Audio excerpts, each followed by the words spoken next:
Yeah, 8-1. you could go 8-1, right? Yeah. I like that. And then I thought the Eagles, gosh, could somebody really go 2-15? The Lions, that 0-16 thing, that could be totally in jeopardy this year. Wow.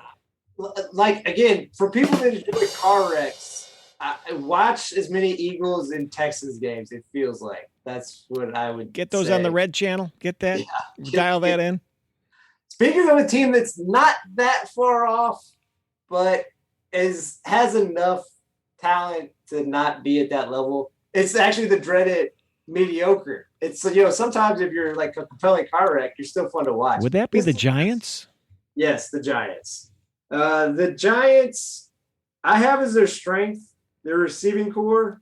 They brought in Kenny Galladay from Detroit. He's had multiple 1,000-yard receiving years.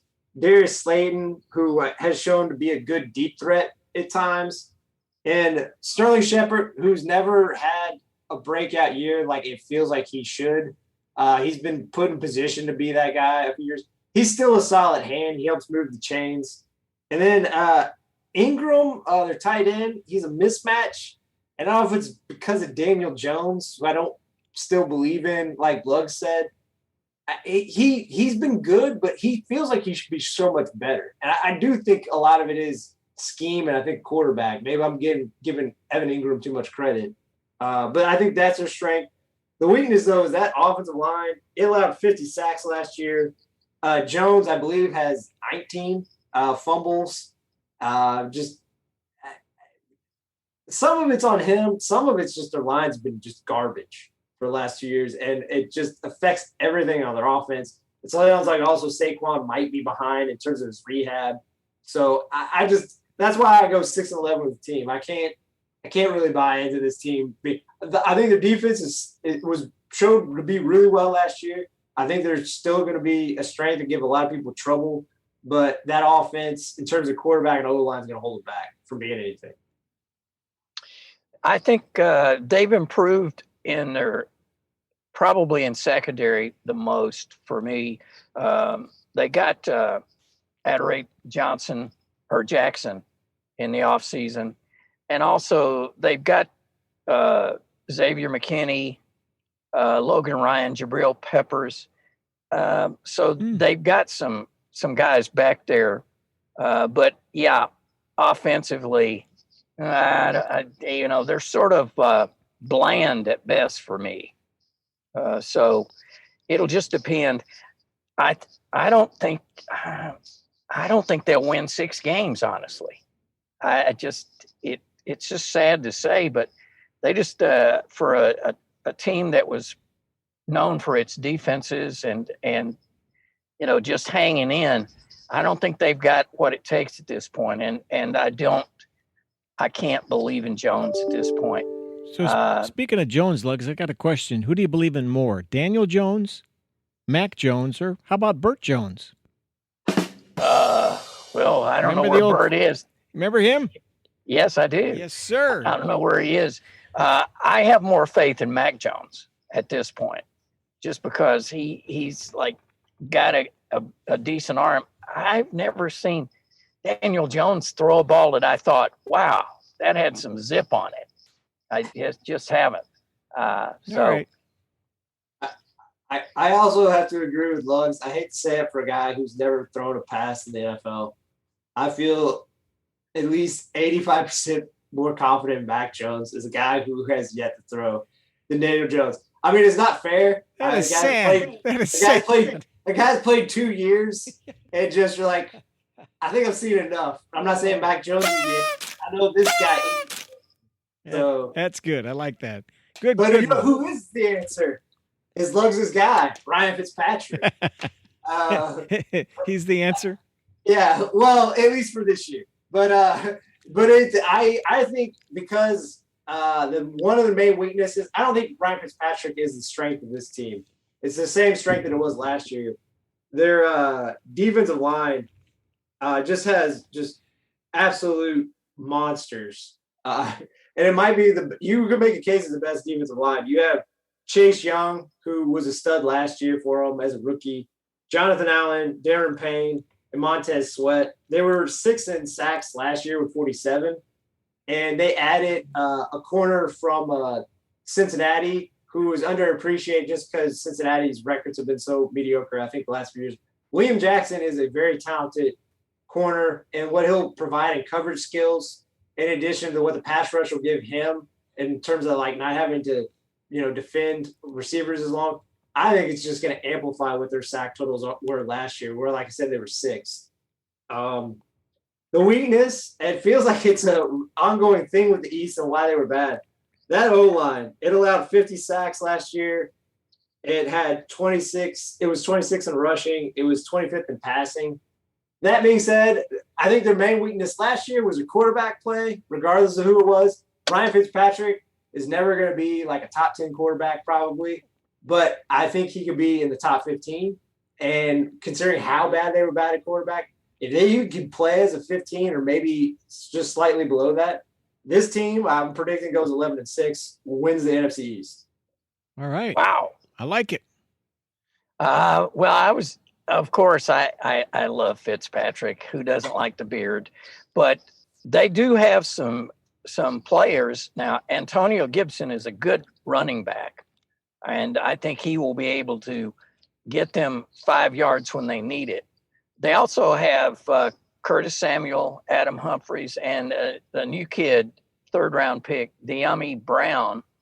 And they've also they drafted a tackle, Sam Cosmi, and they signed left tackle Charles Leno, who has a fairly good reputation. He's at the end of it. But at the quarterback, you got to think about what Taylor Heineke did. So there has to be some whatever competition at that position. But I do think Fitzpatrick is your best guy as far as that goes right off the bat. So I don't know if I can quite go with them winning as many games as you said, but they will be competitive. They will definitely be competitive. It'll be fun to watch those guys. And that defense, man, if those guys stay healthy, I mean, they remind me of like the Steel Curtain, the days, in the old days of Pittsburgh. Yeah, just killing it.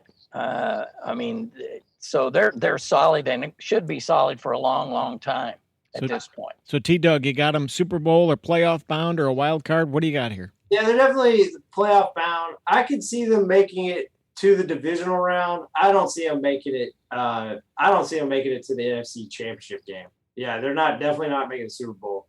But Lux kind of pointed out. I obviously I wanted to fawn all over the defensive line. He did hit on some.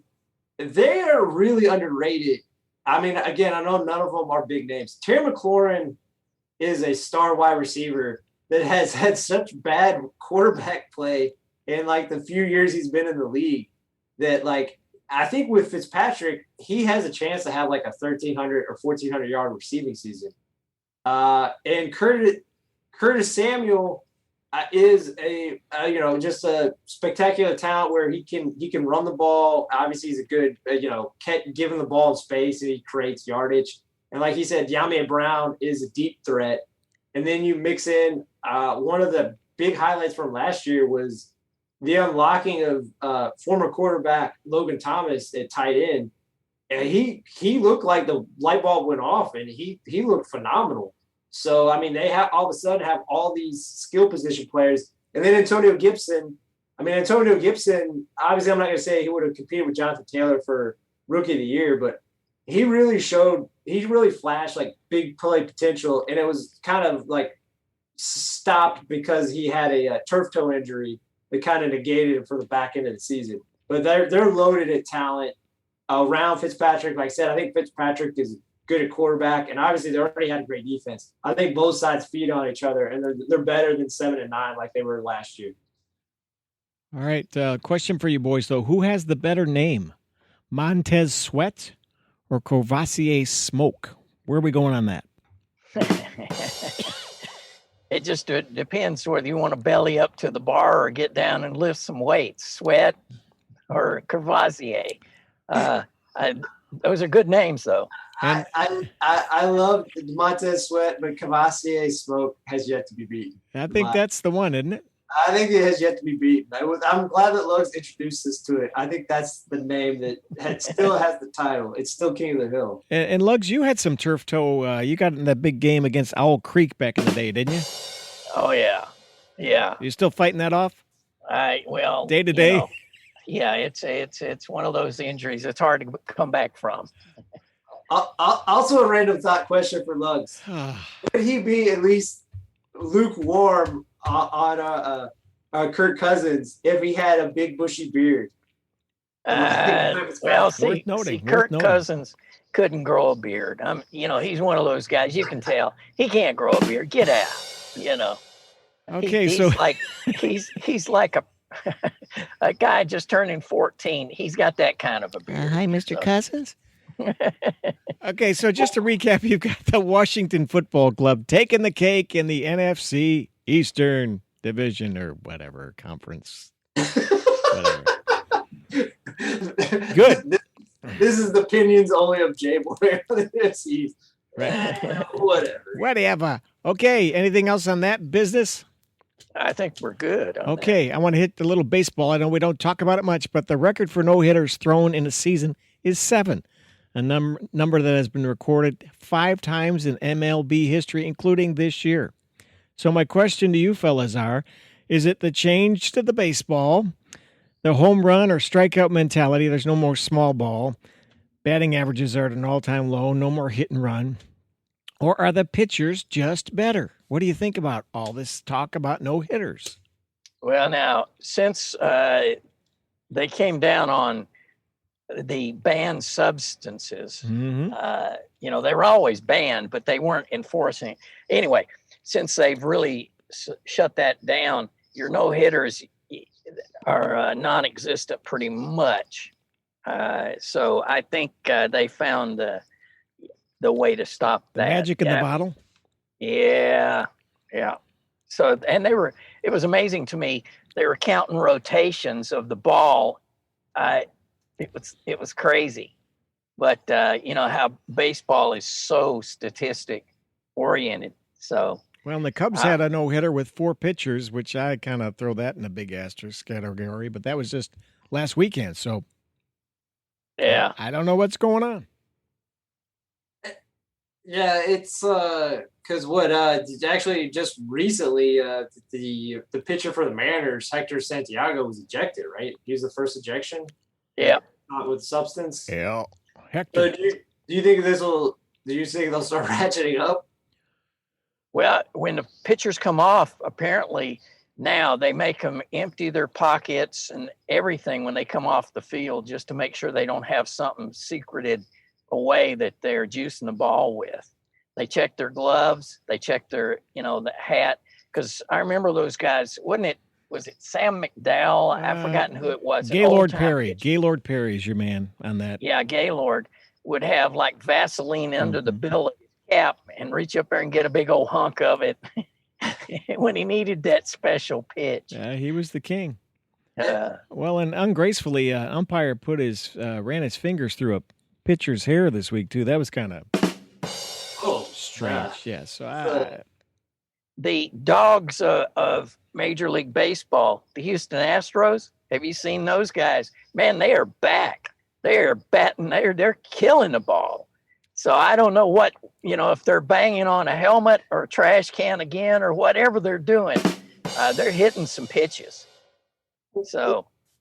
Well, that kind of ties into what I was gonna say. Do you think the league would be okay with people banging on drums or like noting pitches? Just because, obviously, I know there are like diehard people that love defense in any sport, but like if it becomes where it's a dead ball where there isn't runs and stuff for the casual fans who, I don't have much of usually that's the capacity of like a stadium or people watching.